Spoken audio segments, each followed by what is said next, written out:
Future సిటీలో land కొనాలని ఆలోచిస్తున్నారా? అయితే వెంటనే మాకు కాల్ చేసి పూర్తి వివరాలు తెలుసుకోండి. నమస్తే రమగారు. నమస్తే జయ. రమగారు, మనకి కొన్ని దేవాలయాల్లో నిమ్మకాయలో దీపం పెడుతూ ఉంటారండి.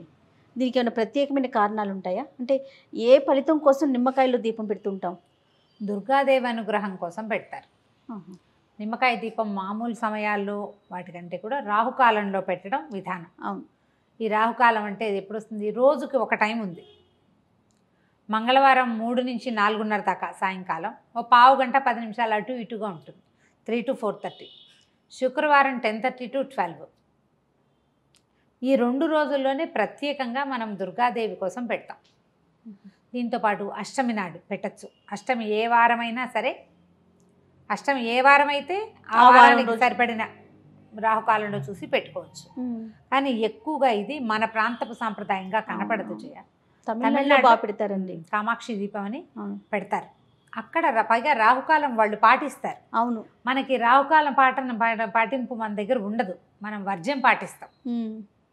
వర్జ్యం ఎప్పుడుంది అని చూస్తాం. అవును. వర్జ్యం చూసుకుని పనిచేయటం మన విధానం. క్రమంగా ఏమైందంటే గ్లోబలైజేషన్లో భాగంగా ప్రపంచ దేశాలను వదిలిపెట్టినా మన రాష్ట్రాల్లోనే కొన్ని పద్ధతులు, అక్కడి నుంచి ఇక్కడికి వచ్చిన వాళ్ళు, మా పక్కింట్లో నువ్వు మీ అమ్మగారి పుట్టిలు మద్రాసు, అట్లా వాళ్ళు పాటిస్తారు. నువ్వు చెప్తావు అబ్బో రాహుకాలం, ఎందుకంటే మీరు రాహుకాలను వెళ్ళారు అందుకే మీకు పని అవ్వలేదంటే నా బుర్రలో అది ఫిక్స్ అవుతుంది.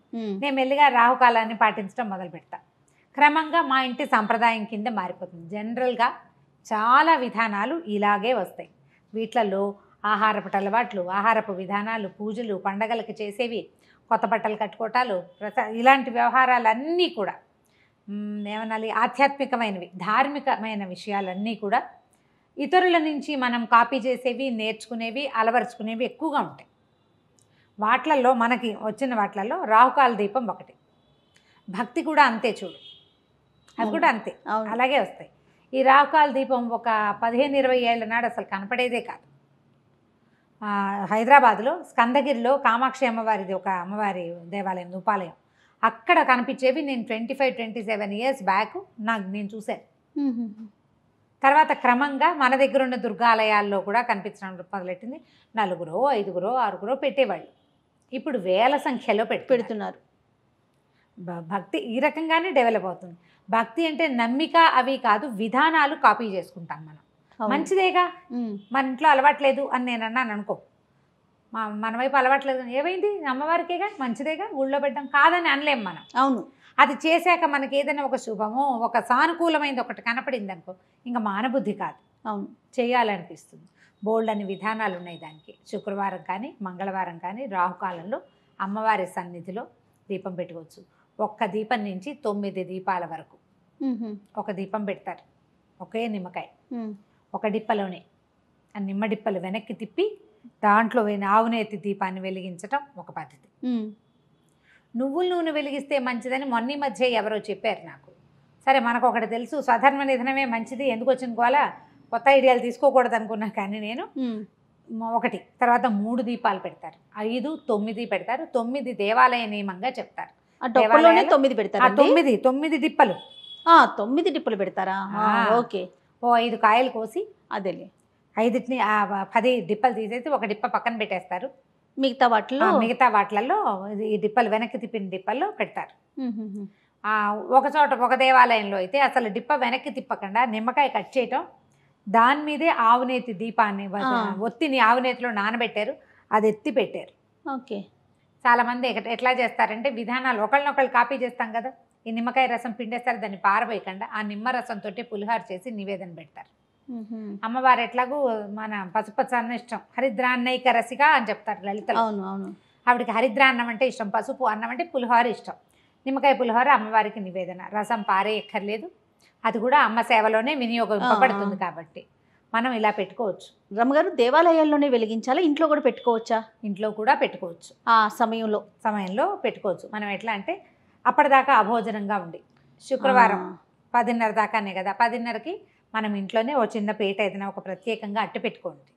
పద్ధతులే తమిళనాడు సాంప్రదాయాలే, వాళ్ళంతా ఇట్లాగే చేస్తారు. అవును. పీట మీద చక్కగా ముగ్గేసి నిమ్మకాయలు పెట్టడానికి వీలుగా ఏర్పరచుకుని ముగ్గు మీద ఈ 9 ఇవి పెట్టుకోవటం.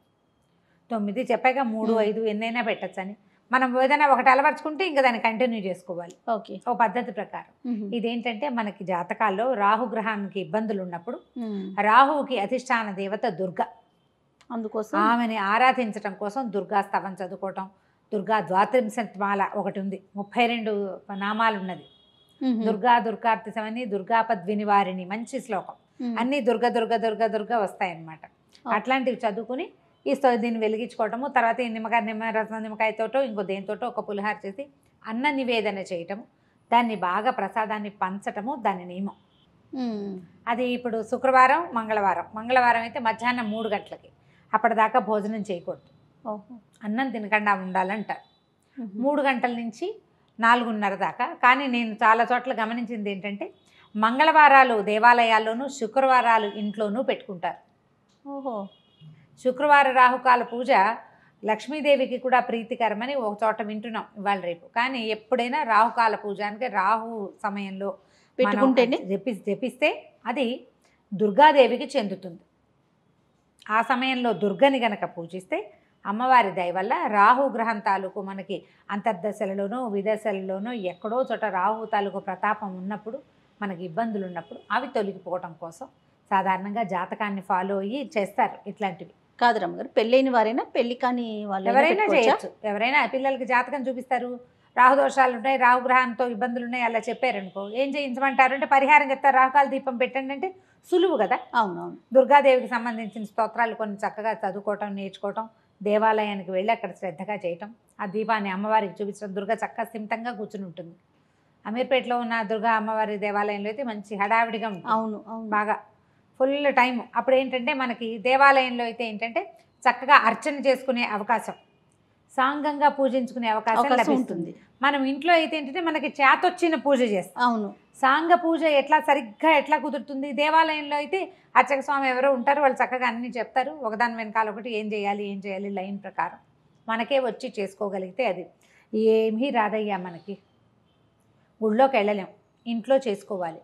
చక్కగా దండం పెట్టుకోండి, దీపారాధన ఒక మామూలు దీపారాధన చేసుకున్నాక అప్పుడు ఈ రాహుకాల దీపాన్ని వెలిగించి దుర్గాదేవికి సంబంధించిన ఏ స్తోత్రాన్నైనా మనం చదువుకోవచ్చు.